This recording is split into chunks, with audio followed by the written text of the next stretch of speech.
Hey, what up folks, Skeletor here, coming back at you with this week's comic book haul, and this time we're looking at Ultimate Spider-Man number 9, Chasm, The Curse of Cain number 2, NYX number 3, The Uncanny X-Men number 3, Frankenstein issue 2, Amazing Spider-Man 58, and Predator vs. Black Panther number 2. Alright, let's kick things off with Chasm, The Curse of Cain, issue 2. Chasm, The Curse of Cain, written by Steve Fox and art by Andrea Braccardo.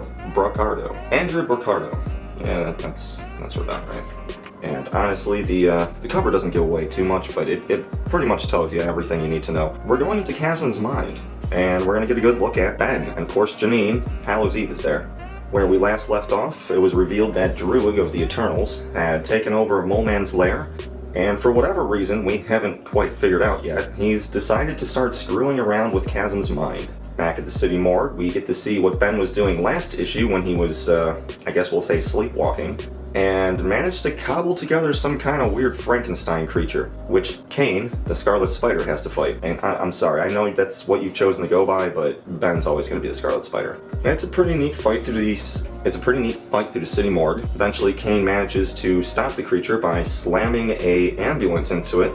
We do a brief jump back to the Ravencroft Institute, which we saw, I'm going to say like 5 or 6 issues back in Amazing Spider-Man, but now we're back there and we get a look at some more of the inmates, and this one surprised the hell out of me. Doppelganger's back. Well, I guess technically he's always been here, but this is the first time I've seen him since the 90s. You would think he's a clone, but he was actually an evil version of Spider-Man created by Thanos using the Infinity Stones. It's a story for a different time. But we cut back to Janine and Chasm out on the rooftop, and Janine, Hallows Eve, mentions how she just wants to help Ben fix the lapse in his memories, because she notices he's been going out at night, and he has no idea what he's been doing. They go home, and Janine gets to show off some more of her powers. Quite a while back, I don't even know what issue at this point, but Madeline Pryor, Jean Grey's evil clone, is the one who gave Janine powers in the first place. Her whole gimmick is she has a bag of Halloween masks, and each mask lets her approximate the power of the creature's mask she's wearing. So, she puts on a Frankenstein mask, she's going to turn into a big hulking brawler. If she puts on a werewolf mask, she's going to become a werewolf. If she puts on a ghost mask, she's basically invisible and can walk through walls. But we get to see a brand new mask, which I thought was going to be a witch. Nah, it's a psychic. She sets up the room like a seance,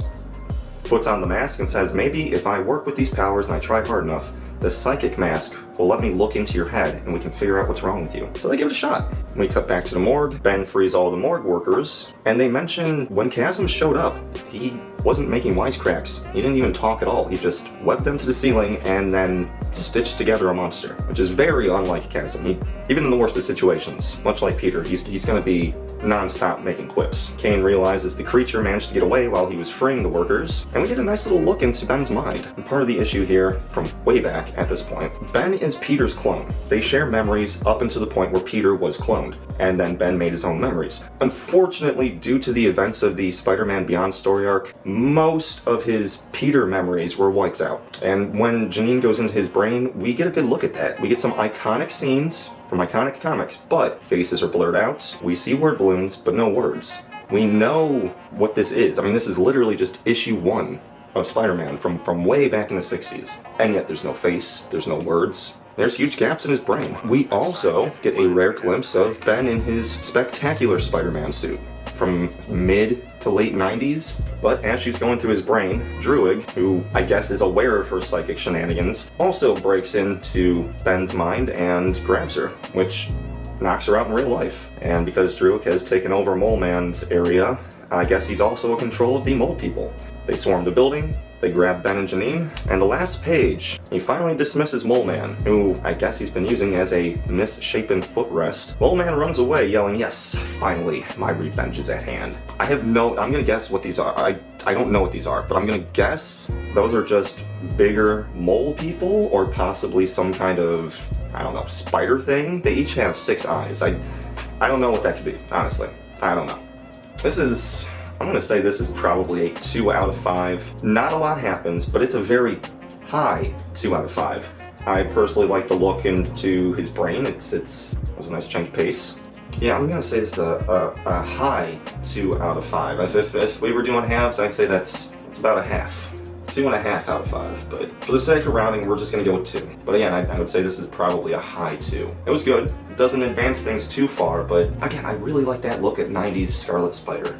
I like the look into his brain and seeing all those old panels just distorted. I don't know, it was cool. It was fun. Moving on.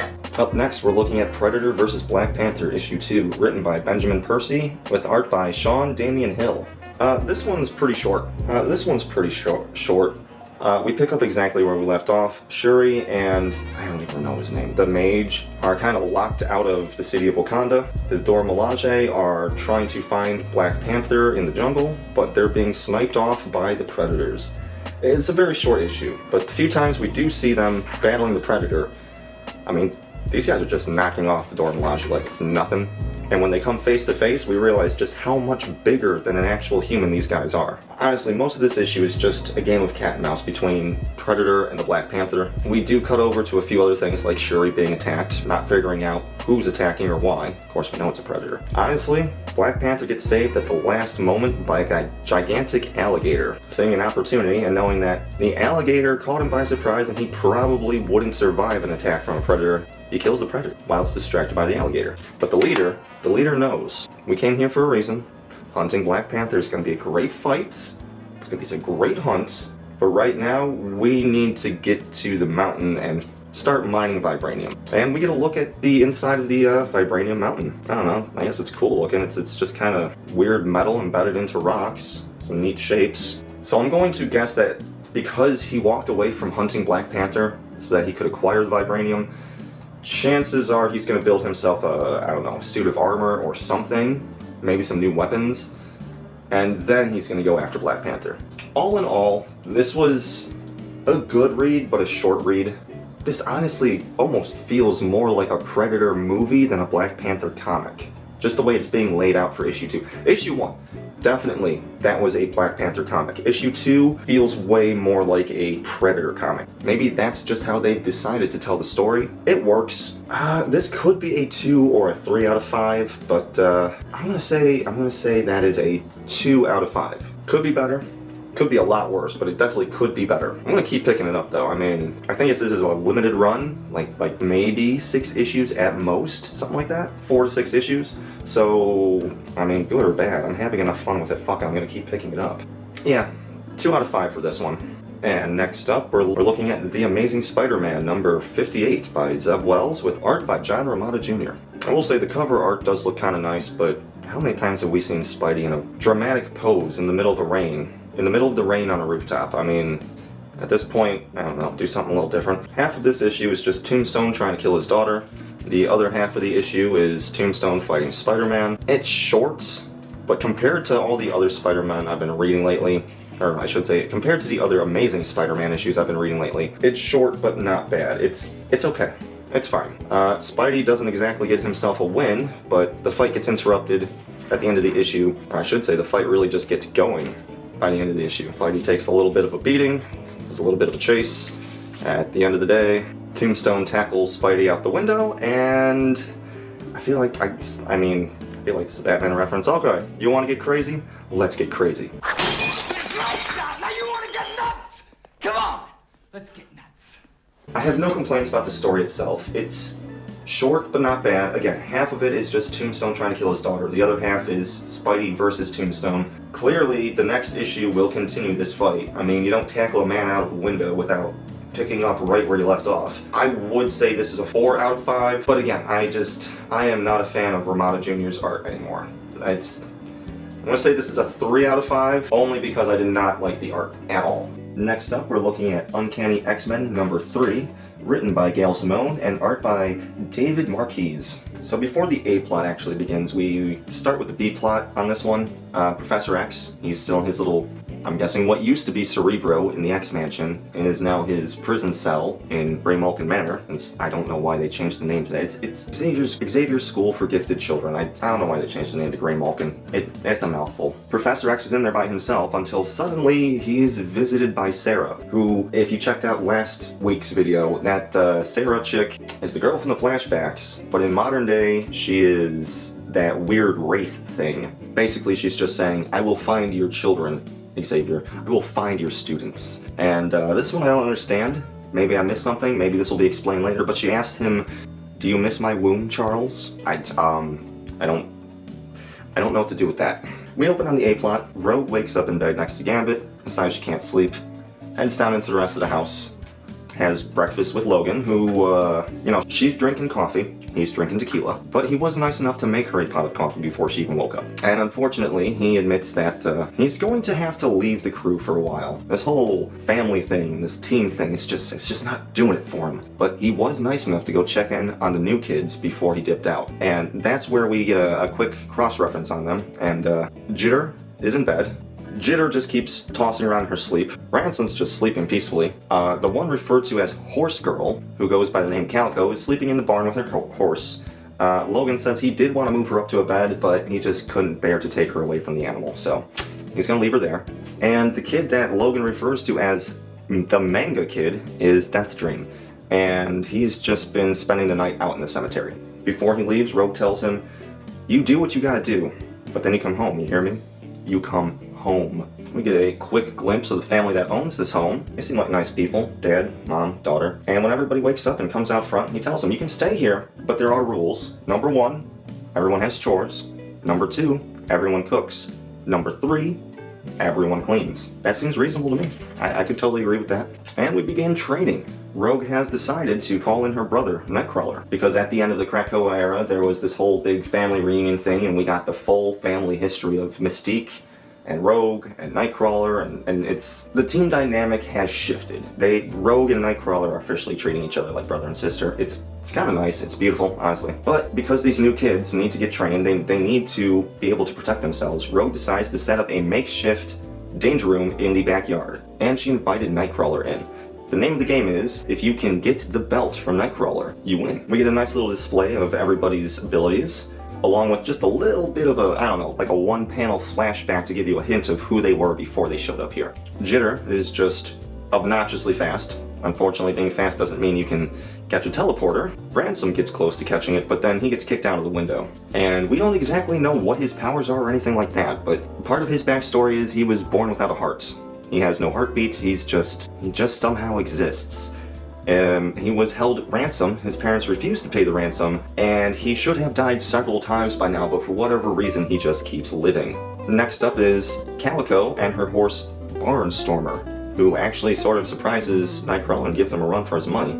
Again, Calico is not a mutant. She's the only one here who isn't a mutant, and considering we're building a team, this seems a little fitting, because the other X-Men team has Juggernaut, who is not a mutant. He's a regular person imbued by some kind of demonic crystal.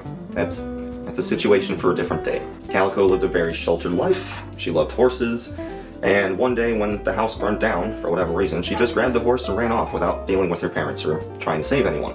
Next up is Death Dream's chance to try and catch Nightcrawler.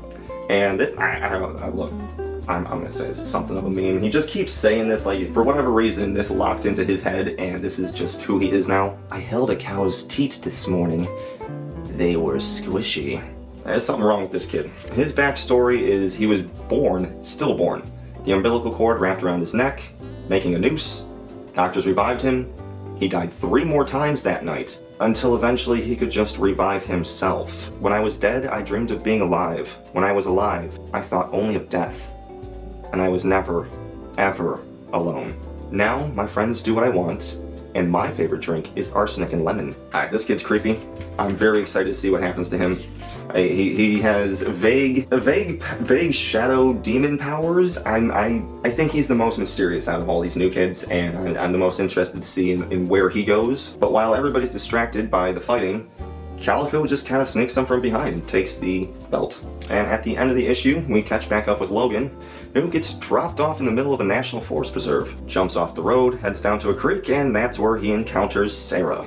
He does everything he can to kick her ass, but unfortunately, she's some kind of not exactly existing on this plane of reality kind of individual, so her claws can keep up with his claws, even though she's what appears to be decaying skin and bone, and even impales him pretty good. And this part I don't quite understand, but as she's kicking the crap out of Logan, back at the farmhouse, Rogue is able to feel it, and she knows he's dying. Logan's dying. Except we all know he's not actually gonna die. He'll be fine. So here's the thing, I had a lot of fun with this, and I absolutely love the artwork. This could be a 3 or a 4 out of 5. I'm loving this more than regular X-Men. I really enjoy these new kids, specifically Calico because she's a non-mutant, and Death Dreamer because, I don't know, I'm just into that weird goth shit, but man, I'm not trying to do halves here. I would say 3.5 out of 5, but if I gotta round it off, I'm gonna say 4 out of 5. That's a low 4, very high 3, low 4. I'm gonna say 4 out of 5. Next up is Frankenstein, issue 2, written and drawn by Michael Walsh. Look at that cover. We're dropping brains into heads in this issue. So here's the thing. If this was a movie, this issue would progress the story by like maybe 5 minutes. There really isn't a lot of ground to cover here in terms of the original Frankenstein, whereas last issue covered like a solid 20 minutes of the movie. But to make up for that, we get Fritz's backstory, aka, you know, the Igor character. We get the origin of the body that would eventually become the damaged brain of Frankenstein, and there's a reason that Frankenstein is scared of fire. It's because that's how that specific body died. The last thing this brain thought of before it died is, it burns. Again, I feel like this is dialogue ripped straight from the movie, for the most part. And we realize that part of the reason Fritz keeps antagonizing the monster and screwing with him, and it's because Fritz knows he messed up. He grabbed the wrong brain. He may have dug up the wrong body. He knows he's a screw up, and he's taking his frustrations out on the monster. We also get a little more, I'm not gonna say backstory, but behind the scenes on the child. I don't, actually, now that I think about it, the child doesn't have a name. He's just the child who manages to escape Fritz and get out of the castle from the other side of a window. Like, if the kid is outside the window, inside the window, we're looking at roughly, I think it's a 20-minute mark of the movie. The creature's been created. The doctor is trying to take him back home to his wife. Dr. Frankenstein's just screaming, he's alive, he's alive! And he's just kind of going nuts. And issue 2 also brings us the death of Fritz. He goes in with the torch and tries to screw with the monster who's chained to a wall, but the chains are just a little too long, and Fritz gets his neck snapped, which of course happens in the movie. And as Frankenstein's professor and his wife take him back to the castle Baron Frankenstein, we see that they have a hitchhiker. The child has grabbed onto the back of the cart and is going with them. There's also a backup story, takes up a few pages, Ultra Mega. Never heard of it. I have no idea what's going on. This feels like some Ultraman type shit. This is a good issue. It's incredibly short though, that's my problem. If it weren't for the backup story, this would be even shorter. I'm gonna say this is a 3 out of 5. It's a very high 3 because it sticks so closely to the movie while adding extra context. 3 out of 5 for Frankenstein issue 2. Next up is NYX number 3, written by Jackson Lanzing and Colin Kelly, and art by Francesco Mortarino.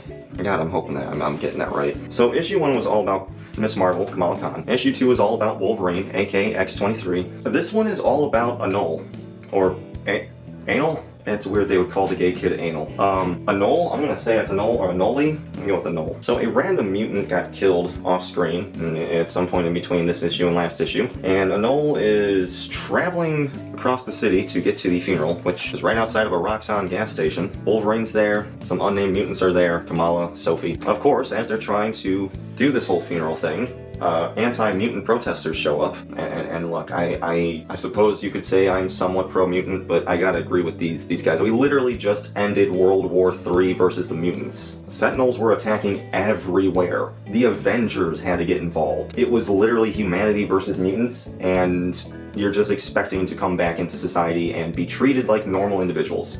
No. Just no. However, a couple of random mutants covered in flowers, much like Krakoan mutants, showed up to pay their respects. They dip out, and Anole decides to follow them. We head into the sewers, only to learn that there's a thriving community of mutants down there in the sewers in the Morlock tunnels. Cutting back up to the surface for a second, Kamala's uncle and brothers show up to try and ask him, like, hey, what are you doing hanging out with mutants? Because they don't know Kamala's a mutant, or was an Eternal, or even is a superhero. Kamala's a weird character. She tries to tell them, you know, you need to be better people, and Sophie's like, nah, screw it, I'm just gonna hit him with a mind whammy. And she sends them both home. But returning to the sewers, we realize that the purifiers are on their way down to the sewers to deal with Anole. They watch them head down there, they know that's where there's a mutant citadel of sorts. And just for a second, man, like, I don't understand why they did it, but for whatever reason, the purifiers now look like Purge characters. obnoxious designs, neon lights, glowing eyes. It's a whole Purge parody up in here. This issue quickly turns into Truth Seekers, who I guess are the top side anti-mutant people, giving information to the Purifiers, who are the Purge level anti-mutant people, going into the sewers and fighting the Morlocks, who apparently are the new Krakoans. Like, this is new Krakoa. We used to have a beautiful tropical island where we could all live in peace. Now we're living in the sewers, but we still got that tropical aspect going on. The fight ensues. It's not a bad fight. It's pretty decent. Kamala, Wolverine, and Sophie show up. They help out. Anole decides, you're right, mutants need to be seen. We shouldn't be hiding. But also, I'm a grown man and I'm not going to live in a sewer. I have an apartment. I'm going to go home. And everybody decides, you know what? We're gonna walk you home to make sure you're safe, which basically turns into a whole ass mutant parade down the street just to make sure this one guy gets home safe, which is kind of nice, but also like, Jesus Christ, people. And at the very end of the day, Sophie dips out into the crowd, and it turns out she's actually secretly working in league with her other sisters, who are working for Empath. And quite frankly, I don't know Empath off the top of my head without doing some kind of Googling. I'm sure he's a mutant from the late 90s, early 2000s. I will bet money on that. And we don't know exactly what their plan is, but apparently they're using Sophie to get close to Kamala Khan. And they're gonna try to take down Miss Marvel. That's NYX. There was, look, the way I'm describing it, I know I say this every couple of episodes, but the way I'm describing this, it sounds short, but this was a good issue. This was really good. The art is solid, and there seemed like, you know, there was a lot to be said about this. I would give this a 4 out of 5. I'm interested in seeing how Kamala ties into all of this, considering she's a new mutant. All in all, this was good. I had fun with this. This is probably one of the more fun, low-stakes X-Men books. 4 out of 5. Which brings us to our top pick of the week, Ultimate Spider-Man, written by Jonathan Hickman and artist Marco Cicchetto. So obviously the A plot for this is going to be Spidey and the Green Goblin, but the B plot is JJJ and Uncle Ben drinking at the bar, trying to celebrate when MJ shows up. And she can't figure out why they are calling it celebrating when they seem so sad, and they reveal that out of their top 10 best stories that they've had, 8 of them were Spider-Man related. And this is absolutely insane. JJ is just screaming about how, I don't want pictures of Spider-Man. I want real news. Don't give me pictures of Spider-Man. No more pictures of Spider-Man. That is 110%. I never, ever in my life thought I would have heard of that. But we do get a quick glimpse of some of their news articles. Spider-Man stops crime wave in its tracks. Spider-Man foils bank robbery. Spider-Man and friends break up criminal ring. Sales of Demon Mask surge. So even though we haven't gotten to read those issues, it is implying that Peter is out there doing regular, everyday Spider-Man stuff every day. It's just that this book is specifically featuring and focusing on the more, shall we say, big-time issues. Stopping criminals, bank robbers, you know, that's a cupcake walk. What we're dealing with here is the real stuff. Returning to Pete and Harry, they show back up at an Osborn skunkwork building, with Doc Ock saying, hey, I've got some new improvements for you guys.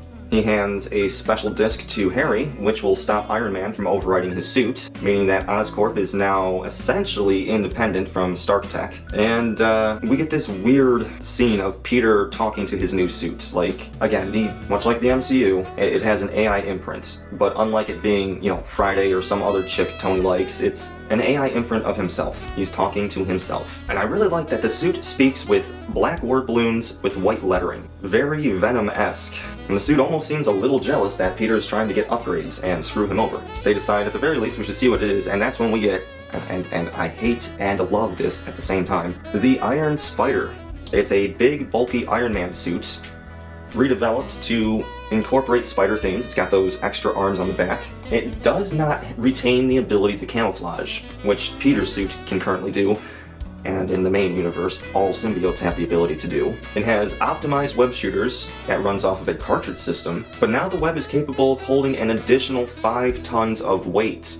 It has rocket launchers, concussion bombs, stun webbing, and a cutting laser. The suit is also bulletproof, EMP, and explosion-proof, and it's made from a heavy-duty titanium-based alloy and sealed with a flexible second skin, meaning nothing outside of microbes can get in there.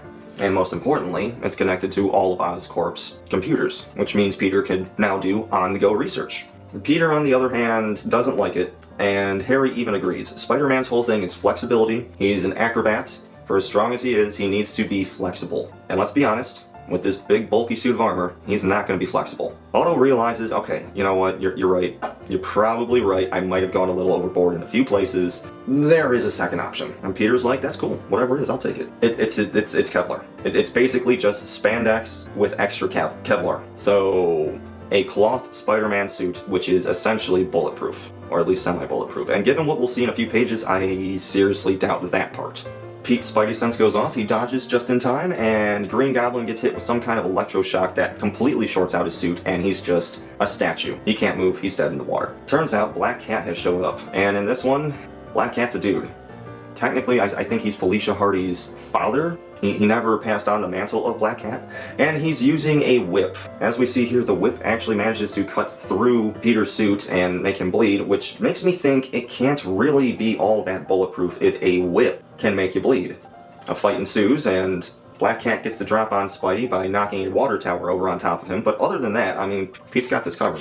Spidey has it all completely covered. Webs Black Cat up, and Black Cat's like, hey, I suppose living is for the young, and I'm but an old man. This day's been coming for quite some time. Just get it over with. Spidey's like, what? You are going to kill me now, aren't you? Of course not, don't be ridiculous. Goes over, checks on Goblin. As he's checking on Goblin, Black Cat whips out a lightsaber. I don't know what the official Marvel term is, but I mean, that's a lightsaber. And right as he's about to strike down Peter, Goblin's suit powers back up, comes online, and he just straight up shoots Black Cat right off the side of the building. Peter admits, something was wrong with this situation. My spider sense didn't go off. I don't think he was going to attack me, even though like literally everything points to dude's about to cut your head off with a lightsaber. Spider sense didn't go off. My question is there some kind of like spider sense dulling situation going on here, or was he going to attack only the Green Goblin? Thankfully, or unthankfully, I don't know how you want to look at it, Black Cat's not dead. So Spidey calls for an ambulance. They wheel him off, and Green Goblin is like, hey, you know, we need to be on our toes. We need to be better. We need to be more aggressive. And Peter argues, no, we don't need to be more aggressive, but yes, we do need to be on our toes. We can't bring ourselves down to their level. We can't be like them. We're heroes. In a almost scary yet beautiful display, Harry just straight up says, Peter, I will kill anyone for you. Okay, alright. So Harry and Peter are definitely best friends in this world. That is awesome. And they walk off into the sunset. I'm oversimplifying everything for the sake of this review, but there is a lot going on. A lot that I didn't mention. Ultimate Spider-Man issue 9, a solid 5 out of 5. I love the art, I love the story, I love the direction it's going, and I love that they acknowledge that there is smaller, low-stakes adventures going on in between the issues. Peter is out there being a hero for the people. Spidey is stopping bank robberies and all that kind of stuff. It's just, compared to the larger story at play, we don't need to see that. I would like to see it, but I don't need to see it. All in all, Ultimate Spidey's a 5 out of 5, and I believe that's everything I bought for this week. Folks, if you like what you're seeing, go support your local comic book shop. Check this stuff out. If you like these reviews, like and subscribe, and check out the rest of the channel. We got a lot of cool stuff going on. I've been Skeletor. Stay safe, and if you don't get caught.